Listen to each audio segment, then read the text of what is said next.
Hi everyone, welcome to another episode of Understanding Bach's Fugue.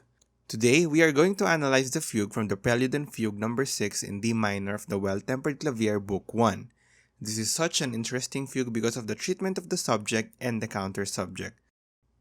The subject of the fugue spans for about 3 measures, and as you can see, it has 5/8 notes, 4/16 notes, and 3/4 notes, as if Bach has initiated the countdown before the answer shows up with the counter-subject.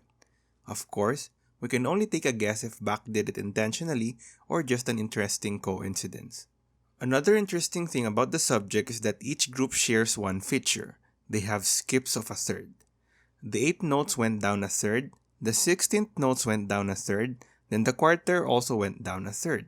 As you look closer to the movement of the notes, you can also see a rising sixth from the 16th notes going to the quarter notes, which is also an inversion of, again, a falling third.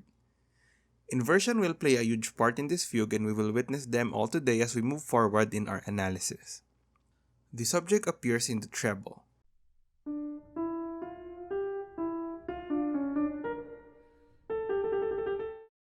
Now, let us divide the subject according to their note values. The 8 notes as A, the 16th notes as B, and the quarter notes as C.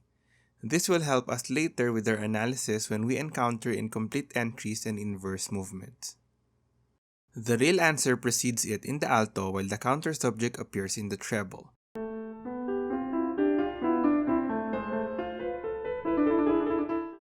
At this point, let us divide the counter subject into 2 parts. First, the counter subject head, which is played above the A part of the subject, and the counter subject tail above the C part of the subject. We are dividing the counter subject into parts for easier referencing as we move forward. In bar 5 follows a codetta which is founded by the counter subject head. The subject then enters in the bass with the counter subject head in the treble, and the counter subject tail in the alto. This marks the end of our exposition as the main theme of the fugue has already appeared in all voices. Starting off the middle section, the subject enters at measure 8 and the counter subject is seen in the bass. After this is the start of the first episode, which is derived from the counter subject tail in descending sequence. In measures 12 and 13, we see a fragment of the subject, particularly the B and C parts, with the first note turned to E flat instead of an F. We can also see the A part as an answer above it as an inversion. In measures 13 to 15, there is a full entry of the subject in which it is accompanied only by the counter subject head. The answer arrives at measure 14 in the alto, and it is done in stretto by inverse movement. In measure 14, we can also see the A part of the subject, which we can consider as an incomplete entry. We can also see again the counter subject head above the answer. The counter subject's tail is not present here. In measure 17, we see the entry of the subject and in the alto successively in another stretto occurrence. Then it closes in A major at measure 21.